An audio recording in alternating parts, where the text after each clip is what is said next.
The opinions expressed by contributors are their own and do not necessarily represent the views of redstate.com. In the constantly evolving world of American politics, early poll results often become the subject of debate, especially during a presidential election season. Pundits, analysts, and other members of the chattering class are quick to draw certain conclusions about the numbers. This is especially true of the Republican primary race. Currently, former President Donald Trump maintains a healthy lead in the polling and has continued to dominate the race since he first announced his candidacy. Florida Governor Ron DeSantis, once viewed as a potentially formidable opponent, trails the former president by over 40 points, according to the latest RealClearPolitics average. The fact that the governor's campaign has experienced some serious setbacks seems to further solidify Trump's lead. However, as Lenny Kravitz says, "It ain't over till it's over." In fact, another recent poll shows that DeSantis might actually be in a better position than it seems. A YouGov Economist survey recently analyzed attitudes among Republican voters.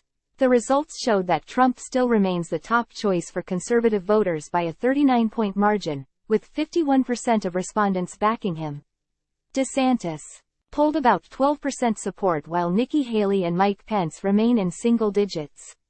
However, as Red State's Manic Contrarian warned, we must be careful about fully trusting flash polls, especially those conducted this early in the process. What is noteworthy about this particular survey is the question about which candidate Republicans would choose as their second choice if their first pick does not work out. When it comes to those numbers, DeSantis is far and away the favorite, garnering 24% support. Even Trump did not come close to challenging the governor. When it comes to being the second choice, he got only 8%. The closest contender to DeSantis would be entrepreneur Vivek Ramaswamy, who got 12%. This might not sound like good news for the governor. After all, who wants to be people's second choice? But this is significant for a few reasons. For starters, what is going to happen when primary candidates start dropping out of the race?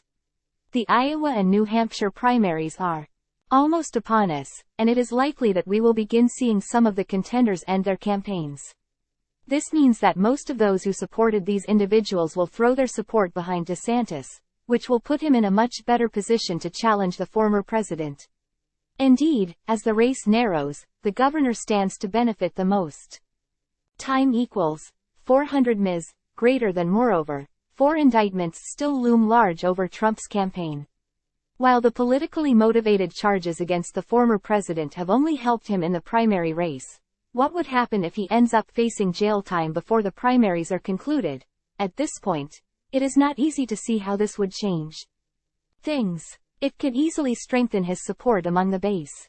But it is also possible that, depending on the nature of the charges and the evidence presented, it might damage his campaign enough to motivate his supporters to fall back on their second choice, Ron DeSantis. Of course, it is impossible to predict how this will play out just yet. But while Trump remains the clear frontrunner, anything can change as the primary season rolls on.